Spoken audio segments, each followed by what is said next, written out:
जो पुरुष अपना कल्याण चाहता है वो पराई स्त्री से बच के रहे, वरना पराई स्त्री और पराई पुरुष में जो पड़ा उनका सर्वनाश हुआ है। चाहे वो त्रेता का रावण हो, चाहे वो द्वापर का दुर्योधन हो, और चाहे कलयुग के तमाम नाम किस किस के हम ले लें, तमाम वो लोग हैं पराई औरत के चक्कर में पड़ के सर्वनाश हुआ है सबका। बताओ कोई बचा? इसलिए पराई स्त्री से बच के रहना। त्रेता में रावण का सर्वनाश हुआ पर स्त्री के कारण, द्वापर में दुर्योधन का नाश हुआ पर स्त्री के कारण, द्रौपदी के कपड़े उतरवा रहा था। आप लोग पर स्त्री पर पुरुष से बच के रहिएगा। इसलिए विवाह करके अपनी पत्नी और अपने पति के साथ रहो। पराई औरत पराई मर्द की तरफ कभी सपने में ना देखो। विवाह कर लो, आराम से रहो।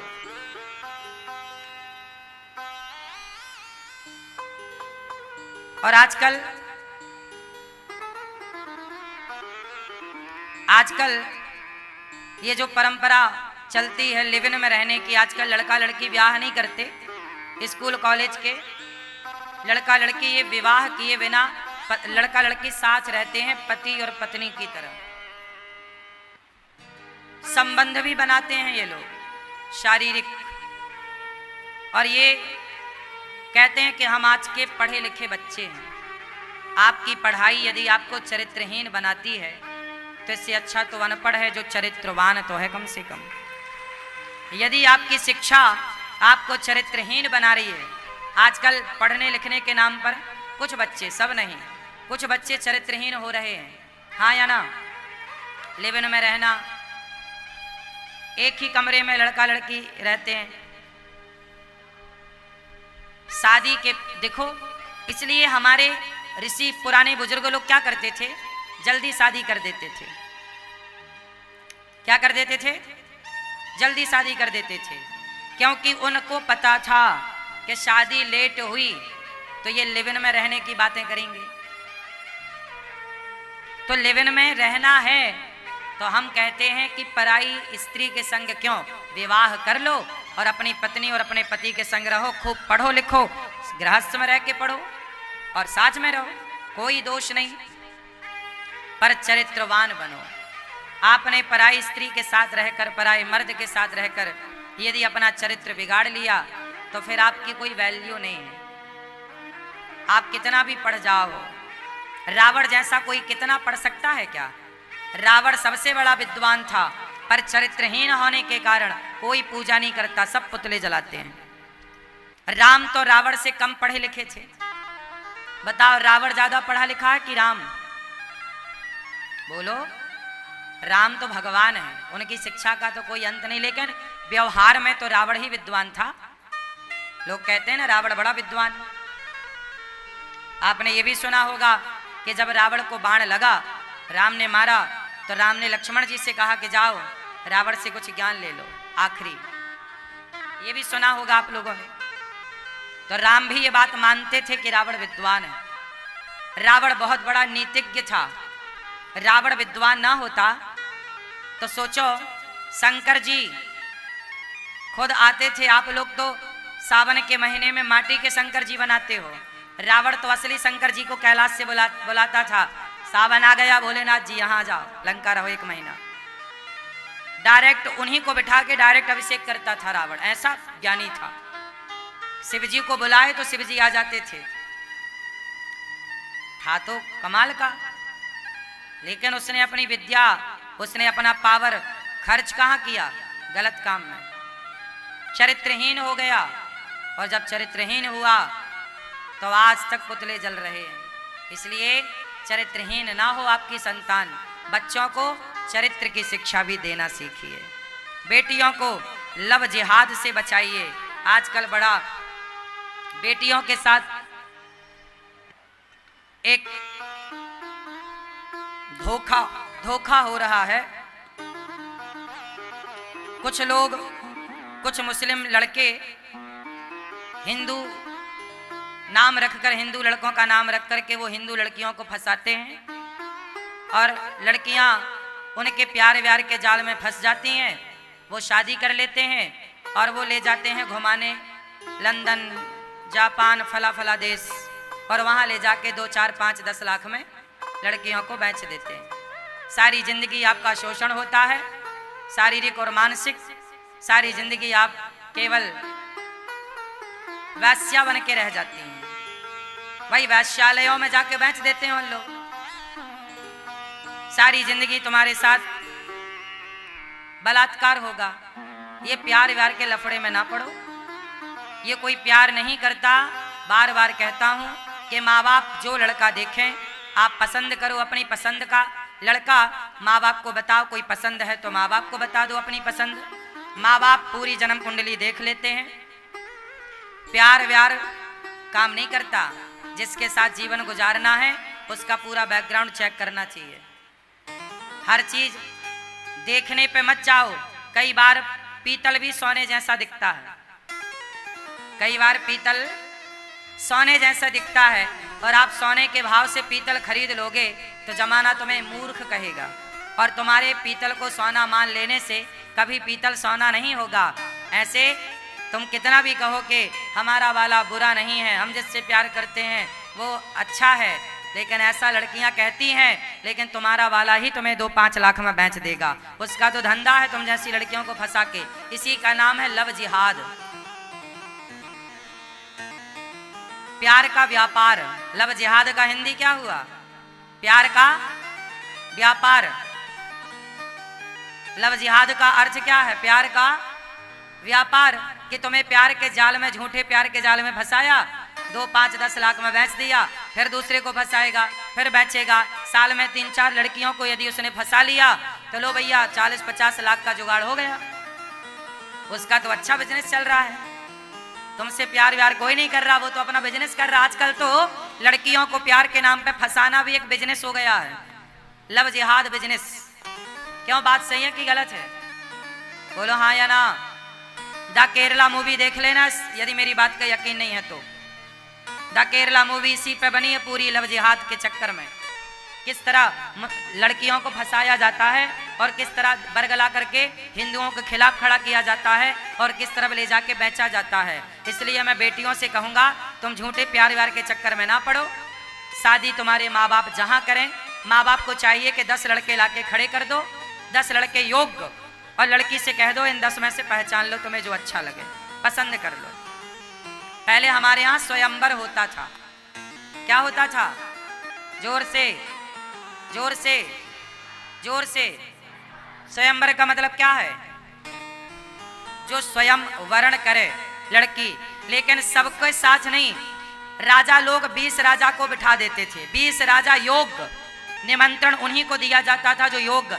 20 लड़के बैठ गए और माला दे दिया लड़की के हाथ में। 20 योग्य हैं, 20 अच्छे बड़े राजा हैं। 20 का बैकग्राउंड माँ बाप ने चेक किया और बिठाया तुम्हारे सामने। माला लो, जिससे तुम डाल दोगी माला वो तुम्हारा पति। ये स्वयंवर था। किससे ब्याह करें किससे ब्याह ना करें, थोड़ा विचार करो। पानी पियो छान के और विवाह करो जान के। आजकल की लड़कियां प्यार व्यार के चक्कर में सारा जीवन बर्बाद कर लेती हैं। अभी एक वीडियो आपने सुनी होगी, एक मैया ने मेरे से प्रश्नोत्तरी में पूछा, महाराज जी मैं एक आदमी से प्यार कर ली, बाद में पता चला कि उसके ऑलरेडी ब्याह हो चुका है। आजकल बड़े बड़े शहरों में क्या हो रहा है, एक सच्ची घटना एक घटी, वो मैं आपको सुना दूं। आप समझदार हैं समझ लो, नहीं है तो भगवान जाने आप क्या हैं। एक लड़की पढ़ने गई, घटना दिल्ली की है। एक छोटे शहर से ना लड़कियां पढ़ने जाती हैं बड़े शहरों में, माँ बाप का नाम रोशन करने के लिए। IAS बनना है, IPS बनना है, फला फला बनने के सपने तो सबके होते हैं। पढ़ना लिखना बुरा नहीं है, खूब पढ़ना चाहिए। पढ़ के माँ बाप का, समाज का, गांव का, क्षेत्र का, शहर का नाम रोशन करना चाहिए, बहुत अच्छी बात है। एक लड़की की सच्ची घटना बोल रहा हूँ, समझ लेना। एक लड़की थी, एक छोटा शहर था, वो छोटे शहर से दिल्ली राजधानी पढ़ने के लिए दिल्ली में वो लड़की आई। माँ बाप ने कर्जा किया, बड़ा IAS की पढ़ाई पढ़ रही थी ना, तो उसकी तो कोचिंग ही महीने की लाखों की होती है। उसे IAS बनने का सपना था, है ना, तो IAS बनने आई। अब वो एक टीचर के पास जाती, एक जगह जाती होगी और कोचिंग करती, पैसा माँ बाप भरते। उसे एक लड़के से प्यार हो गया, पढ़ने गई है, माँ बाप ने भेजा, वो अकेले कमरे में किराए से रह रही है। अब वो पढ़ने जाती है तो किसी लड़के से जिसके साथ पढ़ती रही होगी, हो गया होगा इलू इलू, प्यार हो गया उससे। अब प्यार हुआ तो वो लड़की, अब वो कमरे में तो अकेली ही थी, उस लड़के को भी बुलाया, आओ कमरे में आओ मिलने। अब फ्रेंड हो गए, दोनों दोस्त हो गए, दोनों जवान। फिर दोनों ने क्या किया, दोनों ने प्यार किया, शारीरिक संबंध बनाए। लड़की बोली कि पहले आप ये बताओ तुम कौन हो। लड़की ने अपने स्तर से छानबीन की, उसने बोला कि मैं फलाने बाप का बेटा हूँ, मेरे पास ये है वो है। लड़की को लगा बढ़िया है, मुझे भी तो एक जीवन साथी चाहिए, क्यों ना इससे ब्याह कर लूँ। तो उस लड़की ने कहा कि हम आपसे संबंध तब बनाएंगे जब आप हमसे ब्याह करोगे। तो लड़का बोला तैयार, चलो। मंदिर गए, दोनों चाय माई हो गई, शादी हो गई। और शादी हो गई, दोनों पति पत्नी की तरह 6 महीने तक रहे। 6 महीने बाद उस लड़की को पता लगा कि उसके मोबाइल में ना किसी एक महिला की फोटो देख ली उसने। पूछा कि ये कौन है, और वो महिला मांग भी भरी थी, उसके पास बच्चे भी थे। कौन है ये? उसने बोला कि ये मेरी पत्नी है। आप पत्नी है? हाँ। उसने कहा सॉरी, क्षमा कर दो, हम ऑलरेडी शादीशुदा हैं, हमारे 2 बच्चे हैं और हमारी अच्छी खासी जिंदगी चल रही है। तो लड़की ने बोला कि हमारी जिंदगी काहे बर्बाद की है? बोले हमने कहाँ बर्बाद की है, तुम्हारा मन था बर्बाद होने का तो हमने बर्बाद कर दिया। भाई तुम ही तैयार थी, हम तो तुम्हें बुलाने गए नहीं थे, तुम ही बोले थे क्या ना हमारे कमरे में, तो हम आ गए। और लो भैया, अब ये लड़की क्या करती, किसकी गलती है, क्या करती? ये चुपचाप आईएएस बन के आ गई है, चुपचाप ये वाला आईएएस बन गई। अब ना ये माँ को बताए ना बाप को बताए, ना ये उगल सके ना निगल सके। उसे छोड़कर आई और अपना घर में रहने लग गई। बाद में फिर माँ बाप ने विवाह कर दिया। तो ये हो रहा है आजकल, और ये अनपढ़ लोगों के साथ नहीं हो रहा है, पढ़े लिखे लोगों के साथ हो रहा है। अब आप ना समझो तो ना समझो, तुम कितने भी पढ़ लो रहोगे बुद्धू। तुम्हारे माँ बाप भले बिल्कुल नहीं पढ़े, पर तुमसे बहुत होशियार हैं, बहुत समझदार हैं। तुम्हारे माँ बाप तुम्हारे लिए जितनी बेहतर प्लानिंग कर सकते हैं, तुम अपने लिए भी इतनी बेहतर प्लानिंग नहीं कर सकते। इसलिए माँ बाप पे भरोसा रखो, वो तुम्हारे लिए एक अच्छे लड़के की, एक अच्छी लड़की की तलाश करेंगे, और उस तलाश में तुम देख लेना कि जो लड़की अच्छी लगे, जो लड़का अच्छा लगे, उससे ब्याह करना। तुम पढ़ लिख गए हो लेकिन रिश्तों को ढूंढने में अभी काबिल नहीं हो, मैच्योर नहीं हो। रिश्ते क्या होते हैं अभी तुम जानते भी नहीं हो। क्यों? बात सही है कि नहीं? ये सब बातें तो समय के साथ समझ में आती हैं। तो आजकल ऐसा चल रहा है, कोई भी लड़का आता है, आपको आई लव यू कहता है, आपका शोषण करने लगता है, आप शोषण कराने लगती हो। आपको तो लगता प्यार हो गया, प्यार है, कोई प्यार व्यार नहीं है। सामने वाला तो आपको केवल नोचना चाह रहा है, च्युइंगम की तरह यूज कर रहा है, चबाएगा, थूक के चला जाएगा। तुम क्या कर लोगी? क्या कर ली उस लड़की ने? अब लड़े तो क्या लड़े, ऐसा खूब चल रहा है आजकल, ऐसा चल रहा है। सरकार सही है कि गलत है? आप तो देखो, मैं तो वृंदावन से बाहर कम जाता हूँ, गौरी गोपाल से बाहर कम जाता हूँ, मुझे तो कम पता है संसार में ज्यादा क्या चल रहा है। आप लोगों को तो मेरे से ज्यादा पता है। मुझे तो किसी ने बताया तो पता लगती हैं चीजें। आप जैसे भक्त आते हैं, मुझे अपनी अपनी दास्तां बताते हैं, रो रो के बताते हैं हमारे साथ ऐसा हुआ, तो हमें पता लगता है कि अच्छा ऐसा भी हो रहा है, अच्छा ऐसा भी हो रहा है। ये सब चल रहा है बाजार में। बोलो हाँ। और आजकल एक चीज और चल रही है, लफ्ज हाथ से अपनी बेटियों को बचाना। जितनी माँ बैठी है ना, तुम जिम्मेदार हो। तुम्हारी बेटी यदि मोबाइल लेके भाग रही है यहाँ वहाँ, तुमसे छिपके मोबाइल चला रही है, समझ लो कि गड़बड़ है, फंस गई कहीं छोरी तुम्हारी। तुम्हारी बेटी के मोबाइल में पासवर्ड लग गया, माँ को नहीं बता रही है पासवर्ड, समझ लो छोरी चोरी कर रही है। यदि उसके मन में कपट नहीं होता तो बताती ना पासवर्ड। मेरा मोबाइल, मेरा पर्सनल जो मोबाइल है, मेरा मोबाइल सब चलाते हैं, पूरा स्टाफ हमारे साथ जो रहते हैं, सारे बच्चे, कोई भी चलाओ, कोई भी देखो, कोई हमारा पासवर्ड नहीं है। कोई हमारा लॉक नहीं है, सब देखो।